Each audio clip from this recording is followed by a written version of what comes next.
Entre todos los aspectos característicos de Kurt y que lo hicieron la mega estrella que llegó a ser, sin duda su voz es una de las cosas más memorables que tenemos de él, pues es inevitable hablar de su voz y no recordar esas hermosas líneas vocales decoradas con esa voz rasposa que nos llegaban al alma cuando escuchábamos su música. Y es que aquí no pretendemos juzgar si él era buen o mal cantante, pues nos demostró de sobra que talento era lo que más tenía.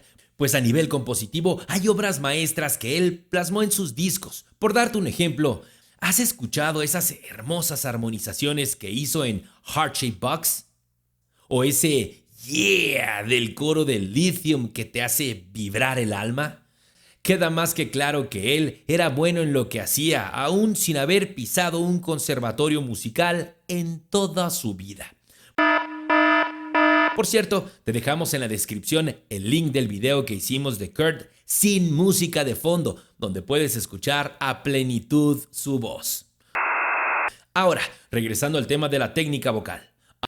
Si nos remontamos a las grabaciones del álbum Nevermind, se sabe que Kurt forzó tanto la voz que llegó a lesionarse fuertemente sus cuerdas vocales. Se sabe también que en más de una ocasión Kurt cantó estando enfermo de bronquitis y con afecciones en su garganta. Y si a estos detalles le sumamos el consumo fuerte de tabaco y drogas, necesariamente entendemos que a él no le importaba cuidar su voz, algo que un músico académico tal vez no haría. Sin embargo, si analizamos su estilo de canto, hallamos que de forma innata él sabía cómo sacar partido de su tesitura, que sumado a un oído musical muy desarrollado, tenemos en Kurt realmente un excelente cantante. Pues incluso hay temas de Nirvana que si los cantas en vivo y no sabes respirar adecuadamente, necesitarás tener un tanque de oxígeno a tu lado. Y sin embargo, él los cantaba de forma aparentemente fácil, pues él conocía su fisiología vocal y sabía cómo sacar el mejor partido de ella. Y si adicionalmente anotamos el hecho de que no existen registros de que Kurt hubiera estudiado formalmente canto, y siendo puristas musicales, tal vez podríamos decir que él no tenía una técnica vocal académica. Sin embargo, esto es lo de menos, pues lo que realmente importa es lo que él hizo: cantar con el alma. Y eso se refleja en cada canción, sin importar que fuera suya o no.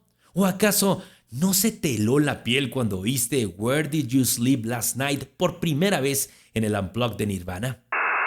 En resumen, está de más preguntarnos si Kurt usó una técnica vocal definida, pues su legado musical está por sobre todo eso. Kurt será uno de los mejores músicos de rock que haya dado el mundo y siempre lo recordaremos. No hay duda de eso. ¿Y tú, qué opinas de la voz de Kurt? Cuéntanoslo en los comentarios, pues nos interesa conocer tu opinión. Un fuerte abrazo. ¡Chao! ¡Chao!